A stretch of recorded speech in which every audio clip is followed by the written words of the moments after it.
Дека рестайлингот може да биде подеднакво возбудлив како правење потполно нов дизајн покажува примерот на 3008. Тој и во првата и во втората генерација имаше интересен дизајн, но со рестайлингот на втората генерација покажува Peugeot дека дури и спортско корисните возила кои не чинат повеќе од 30.000 евра можат сериски да доаѓаат извонредно атрактивно и забележливо. Нов на македонскиот пазар 3008 е од почетокот на годината, но ние дури сега најдовме простор да го тестираме. Испод хаубата го имаме 1,5 литрениот турбодизел мотор, чија потврдена економичност во комбинација со извонредно атрактивниот дизајн може да пружи многу.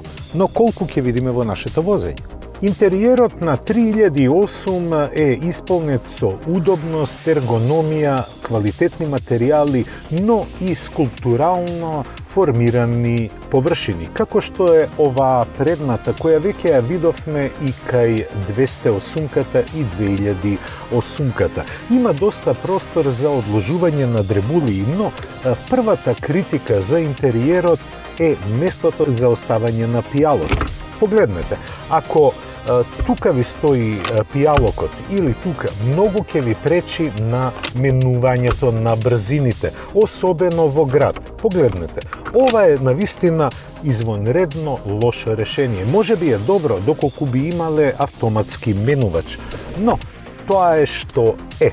Познатиот iCockpit и големиот дисплеј на врвот на централната конзола ви пружаат јасна слика за состојбата на патот, но и на целиот автомобил. Преку него можете да командувате скоро се.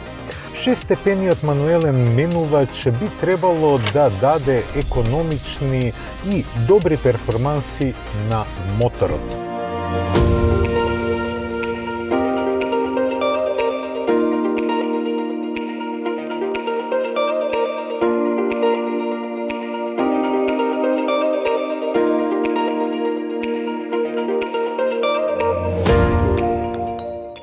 Нема ништо ново да кажам доколку повторам дека 98% од возачите на спортско корисни возила нив не ги користат воопшто на асфалтот, ниту на вака оштетен асфалт.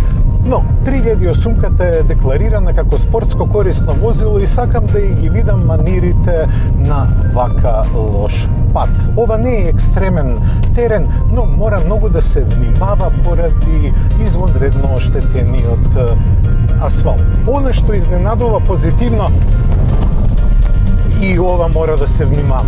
Видовте како лежеше гранката на пола пат, но 3008-ката се однесува зрело. Иако има високо тежиште, контактот со патот е добар.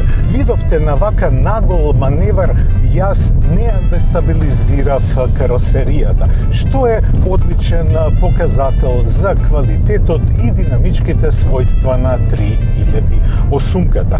Сомничавоста кон 1,5 литрениот турбодизел е неоправдана, бидејќи тој има многу добар вртежен момент и можете лесно да го манипулирате моторот и при мал број на вртежи и при мали брзини, а лесно можете да забрзате. Тоа одлично кореспондира со управувањето и подпирањето кои се комфортни.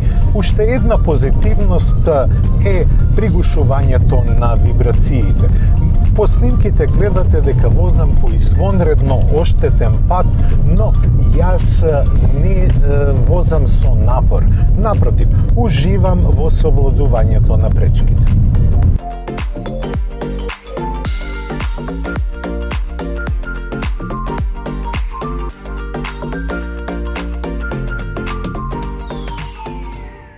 Мојата офроуд авантура, ако може да се нарече офроуд авантура, заврши. Се враќам по автопат на кај Скопје.